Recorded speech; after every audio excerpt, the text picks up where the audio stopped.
Mais um exemplo de síntese de duas posições sem retorno rápido.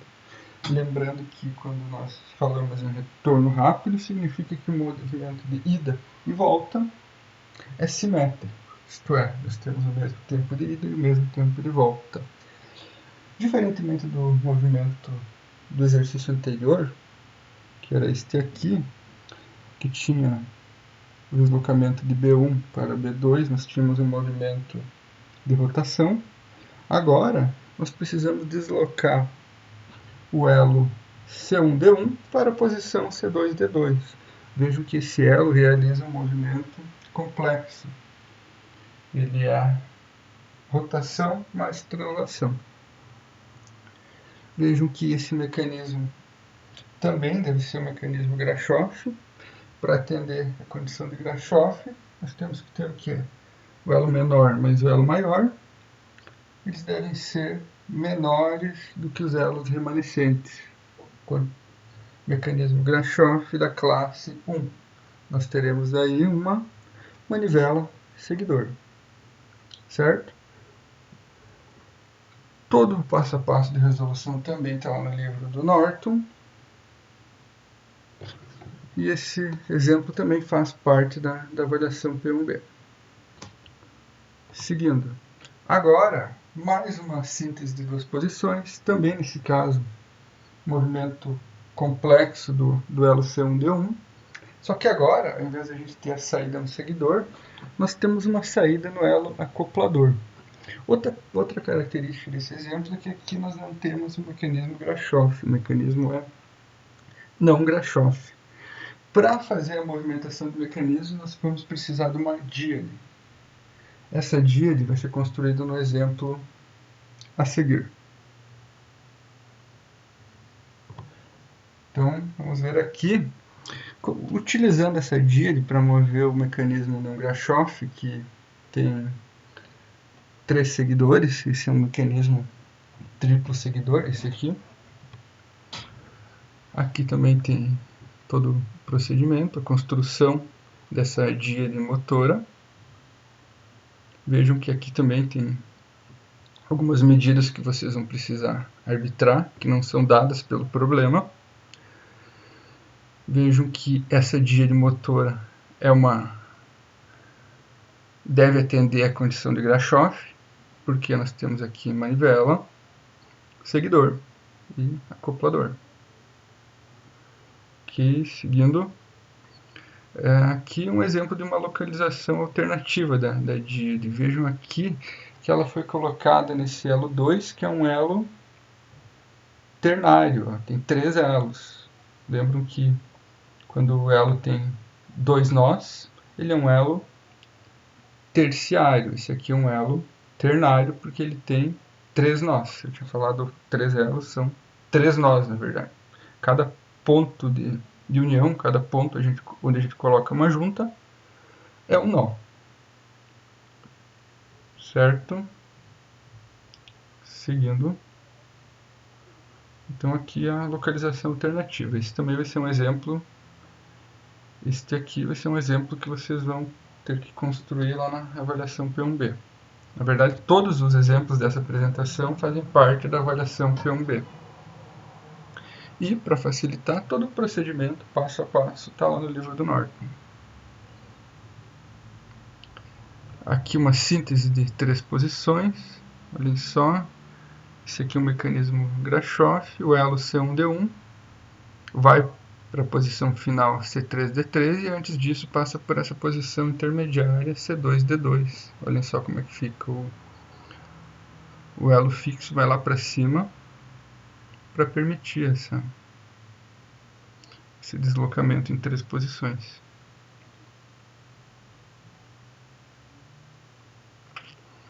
Agora, vamos ver a síntese de 2 posições, só que com um retorno rápido. O que significa retorno rápido? Que o retorno vai ser mais rápido, óbvio, né? Ele vai ter um tempo de retorno menor do que o tempo de ida. Ou ao contrário, né? Dependendo da posição que estiver girando a manivela. Vejam aqui que essa relação de tempo TR vai ser igual aos ângulos alfa e beta. Esses ângulos alfa e beta são os ângulos de giro da manivela.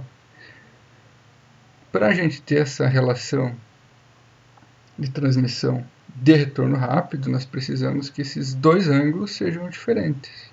A soma desses dois ângulos, é claro, vai ser 360 graus, que é a rotação total da manivela. Certo? Para a gente ter essa relação diferente de 1 para 1, nós precisamos dos dois ângulos diferentes.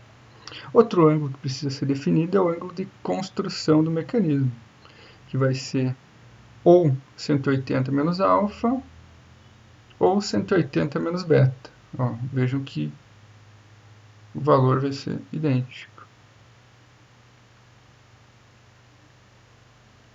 Aqui um exemplo lá do livro do Norton, que foi determinado uma relação de transmissão e esse ângulo de transmissão também. Eu fiz a resolução desse exemplo aqui no AutoCAD Online, que é uma opção para vocês utilizarem. Ele está gratuito com todas as ferramentas até o final de maio. Depois eu acredito que eles vão deixar algumas ferramentas só para quem tem a licença. Provavelmente as opções de impressão, mas se fosse o caso era só tirar print da tela ali para fazer a avaliação, por exemplo, né? Então vejam aqui como que eu fiz a construção desse exemplo. Primeira coisa sempre é desenhar o seguidor nas duas posições. Seria o elo de saída nas duas posições desejadas. Nesse caso aqui é B1 e B2. O ângulo entre as duas posições é 45 graus. Isso foi dado pelo problema. Foi um parâmetro especificado no problema.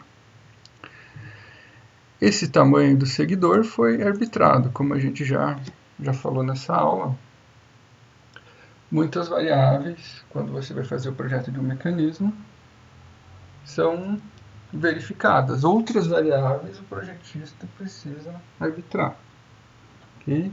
Próximo passo, vejam que esse ângulo de 20 graus é o ângulo de transmissão. Lembrem lá que ele foi calculado. O ângulo de transmissão vai ser 180 menos beta ou 180 menos alfa. Okay? Como que foi feita a construção aqui desse passo? Eu tracei uma reta em B1, a inclinação dessa reta foi arbitrada. Eu poderia ter feito essa reta nesta inclinação, um pouquinho mais inclinada, isso foi arbitrado. O problema não nos deu essa condição. Após isso, eu tracei essa reta B2, daí sim, eu já tinha esse ângulo de 20 graus definido, então essa reta B2 tem 20 graus com essa reta B1 O2. O ponto O2 vai ser na intersecção dessas duas retas. Okay? Então vejam que eu já tenho os dois pontos fixos, O4 e O2. O4 seria o ponto fixo do seguidor, O2 seria o ponto fixo da manivela, seria o ponto onde vai ser colocado o atuador, porque a manivela é o elo motor. O segundo passo aqui foi calcular o comprimento da manivela e o comprimento do acoplador. Essa fórmula aqui, esse sistema que foi dado lá no livro do Norton, que é o que? O acoplador mais a manivela vai ser igual à distância O2B1. Já essa distância O2B2 é igual ao acoplador menos a manivela. Então nós temos aqui um sistema para calcular o comprimento do acoplador e da manivela, certo? Portanto, eu isolei aqui a manivela e deixei ela em função do comprimento do acoplador. Manivela é igual ao comprimento O2B1 menos o comprimento do acoplador. Depois eu substituí aqui nessa segunda equação. Fiquei só com o comprimento da manivela de variável e achei o comprimento... Desculpa, fiquei só com o comprimento do acoplador de variável e achei o comprimento da manivela. Achando o comprimento da manivela, basta substituir aqui nessa primeira equação e encontrar o comprimento da manivela. Desculpa, eu falei manivela antes, aqui eu achei o comprimento do acoplador. Aqui eu achei o comprimento da manivela. Certo? Próximo passo. Achando o comprimento do acoplador e achando o comprimento da manivela, nós já temos o comprimento de todos os elos definidos. O que a gente precisa verificar agora é a condição de Grashof, se realmente eu vou conseguir, a partir do comprimento dos elos, se realmente eu vou conseguir ter uma manivela e um seguidor. Então aqui foi calculada a condição de Grashof. Qual que é a condição de Grashof? O elo menor mais o elo maior deve ser menor do que B1 mais B2 para atender a classe 1 de Grashof. Certo? Então, nós chegamos ali à conclusão de que o menor mais o maior é menor do que o B1 mais o B2. A condição de Grashof foi atendida. Aqui eu verifiquei os ângulos alfa e beta, né? Vejam que esse aqui é o ângulo alfa. O ângulo beta vai ser diferente só para 360 graus. Quanto que vai ser o ângulo beta? O ângulo beta vai ser 200 graus. 200 para 160. E aqui o meu mecanismo, nas duas posições.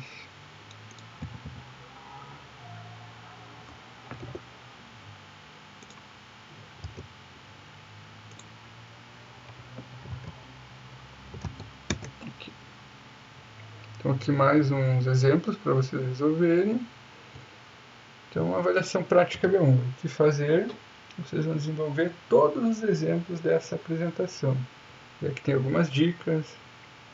O livro do Norton apresenta o passo a passo para a resolução de cada exemplo. Você pode fazer com um papel, utilizando régua, transferidor, compasso, ou utilizando o software CAD da preferência de vocês. Também tem a dica ali do AutoCAD Online. Não precisa nem instalar. E vocês precisam enviar para mim por e-mail até o dia 10/4. O que deve conter no arquivo? O mecanismo sintetizado com todas as cotas. E os cálculos necessários, conforme vocês viram ali no exemplo, a condição de Grashof, a resolução de transmissão, etc. Qualquer outro cálculo que seja necessário.